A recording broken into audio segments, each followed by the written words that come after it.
हिरासत में उनके साथ ये सलूक इस तरह से बरता जाए।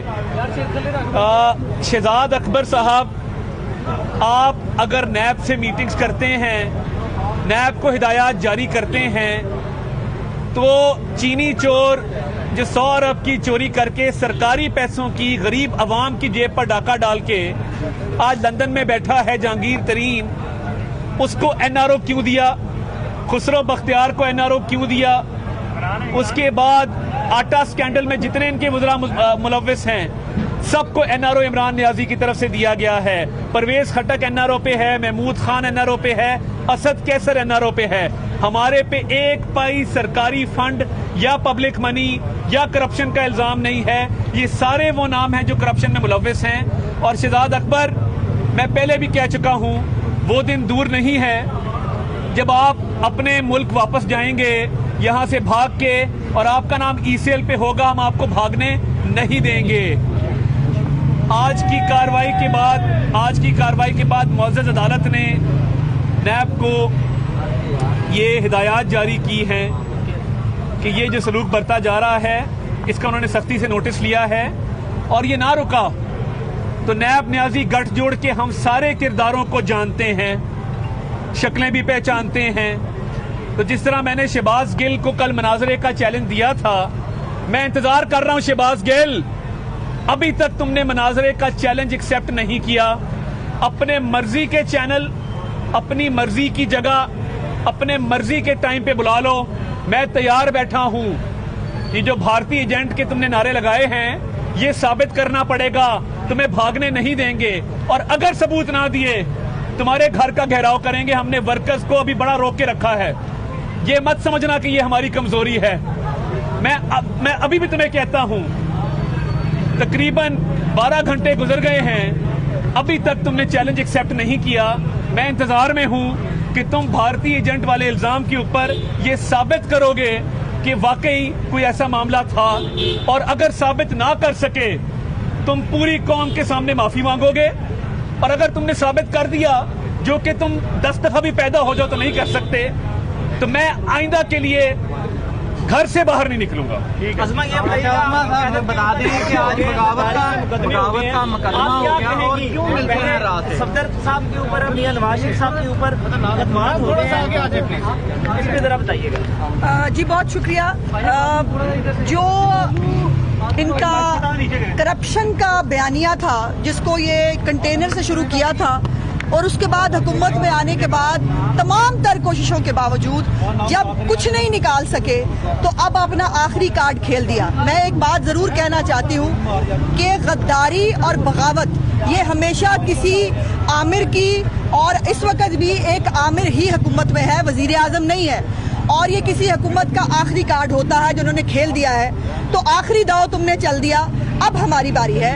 ये अगर किसी को लगता है कि हमें नवाज शरीफ साहब को किसी भी ऐसे शख्स से जो इमरान खान नामी शख्स है या उसकी हुकूमत है, उससे किसी हुब्बुल वतनी के सर्टिफिकेट की जरूरत है, तो वो अपनी खातिर जमा रखे। ये तो ऐसे ही है कि जैसे आपने करैक्टर सर्टिफिकेट लेना हो तो आप इमरान खान से रब्ता कर लें, और अगर आपने अखलाकियात का जो है वो सर्टिफिकेट लेना हो तो वो चौहान साहब और ये गिल साहब और इस टाइप के लोगों से। तो ये मेडल्स होते हैं। जिस मुल्क में फातिमा जिन्ना गद्दार करार पाई हैं, वहां पर ये गद्दारी के जो मुकदमे हैं, ये मेडल हैं हमारे लिए। और इनकी जो हमारी तहरीक अभी बाज़ाब्ता शुरू नहीं हुई, और इनकी चीखों का आलम यह है कि इनकी चीखें संभाले नहीं संभल रही। तो आप अपनी खातिर जमा रखें जो आप कर सकते हैं। एक बात मैं जरूर कहना चाहती हूँ, अगर किसी हुकूमती नुमाइंदे में हिम्मत है, एक तो अपनी जो बंकर्स हैं उनसे बाहर निकलो, जरा अवाम में निकलो, देखो लोग तुम्हारा पीछा कर रहे हैं, लोग तुम्हें ढूंढ रहे हैं। इमरान खान एक ऐसा वजीर आजम है जो 2.5 साल में ना अपने हलके में गया है, ना अवाम के अंदर कहीं पर जो है जाने की उसके अंदर हिम्मत है। मैं इमरान खान को, उसकी हुकूमत को चैलेंज करती हूँ, किसी एक जगह किसी चौक चौराहे में खड़े होकर कहो कि नवाज शरीफ जो है वो मुहब्बुल वतन नहीं है, तुम्हें पता लग जाएगा लोग तुम्हारे साथ करते क्या है। ये शीशे के घरों में बैठकर पत्थर मारने का तुम्हें बहुत शौक है। ये गद्दारी, ये हाई जैकर, ये फलाना, ये हम पहले भी देख चुके हैं। पहले भी नवाज शरीफ की सियासत खत्म करने निकले थे तुम जैसे बहुत सारे लोग, लेकिन नवाज शरीफ कल भी था, आज भी है और कल भी रहेगा, और इंशाअल्लाह ताला चौथी दफा वजीर आजम इसी कौम ने और इसी मुल्क के अंदर उसको दोबारा इलेक्ट होना है। बहुत शुक्रिया जी। साहब ये बता दीजिएगा कि हमजा शहबाज जब कोरोना उनका आया तो अता तारड़ साहब ने कहा कि हम ऐवान वज़ीर आला का गिराव करेंगे, लेकिन उन्हें मेडिकल ट्रीटमेंट नहीं दी गई, आप लोगों ने गिराव नहीं किया। ये अब फिर कह रहे हैं कि शहबाज गिल के घर का गिराव करेंगे।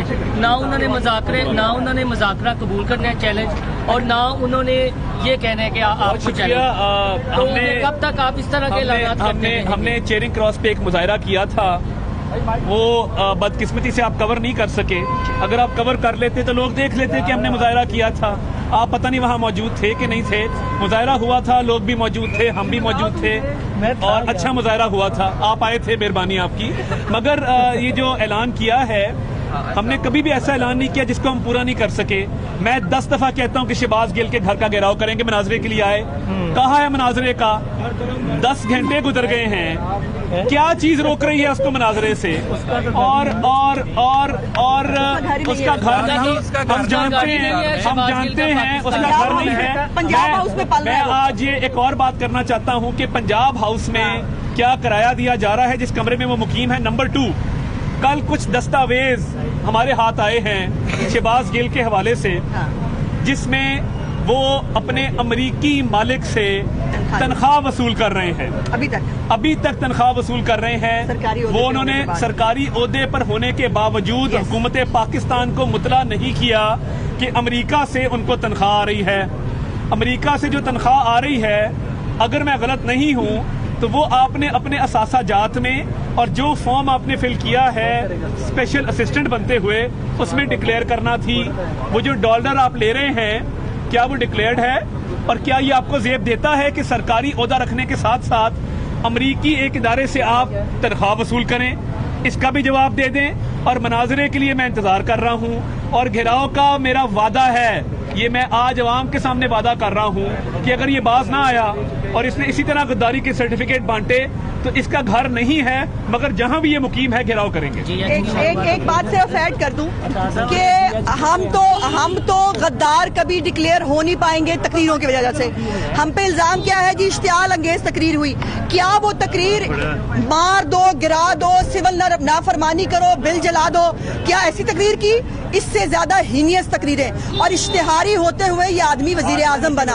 आज मेरा सिर्फ इतना सवाल है, सिर्फ 23 फॉरेन फंडिंग अकाउंट्स जो है उसकी चार्ज जो शीट है वो बाहर आने दें, और उसके बाद आपको पता चलेगा कैसे कैसे किस किस मुल्क से कौन से इंडियंस ने, कौन से इजराइलीज ने इसको फंड किया और फंड करके इस मुल्क के ऊपर मुसल्लत किया। ये तो बहुत बड़ी कॉन्स्पिरेसी है। हमारा ज़र्फ है कि हम किसी को गद्दार डिक्लेयर नहीं करना चाहते, लेकिन इसका ये मतलब नहीं है कि आपकी स्क्रूटनी नहीं होगी। मैं इलेक्शन कमीशन से भी पूछना चाहती हूँ कि क्यों आज तक 5 साल होने को है, क्यों फॉरेन फंडिंग अकाउंट्स का जो है वो सामने नहीं आता? क्यों आप कौम को नहीं बताते कि 23 जो अकाउंट से वो किसने खोले, उसके अंदर कितनों ने पैसे दिए? और अभी तो एक और भी खबर सुनी है, मुझे नहीं मालूम, आप लोग पता करें मीडिया वाले। सुना है जुल्फी बुखारी साहब 10 दिन पहले के यहाँ से फ्लाई कर गए हैं, चूंकि उनसे कुछ मामलात इसी फॉरेन फंडिंग के हवाले से पूछे गए थे। तो बराए मेहरबानी ये जो अब ये उड़ने वाले परिंदे हैं, ये अब हिम्मत है तो मुल्क में रुकना। तुमने वार खेल दिया, अब बारी हमारी है। लीगी रहनुमा मीडिया से गुफ्तगू कर रहे थे। अता तारड़ की जानिब से गुफ्तगू करते हुए कहा गया कि शहजाद अकबर साहब, अगर आप नैब से मीटिंग करते हैं तो वो चीनी चोर जहांगीर जो लंदन में बैठा है, खुसरो बख्तियार और दीगर रहनुमा को NRO क्यों दिया गया? शहजाद अकबर साहब, वो दिन दूर नहीं जब इस मुल्क से आप भागेंगे और आपका नाम ECL पे होगा, हम आपको जाने नहीं देंगे। साथ ही साथ अता तारड़ ने शहबाज गिल को मनाजरे का चैलेंज करते हुए ये कहा कि मैं शहबाज गिल को मनाजरे का चैलेंज करता हूं। शहबाज गिल सरकारी बंदा होते हुए भी अमेरिका में अपने मौजूद मालिक से तनख्वाह लेता है।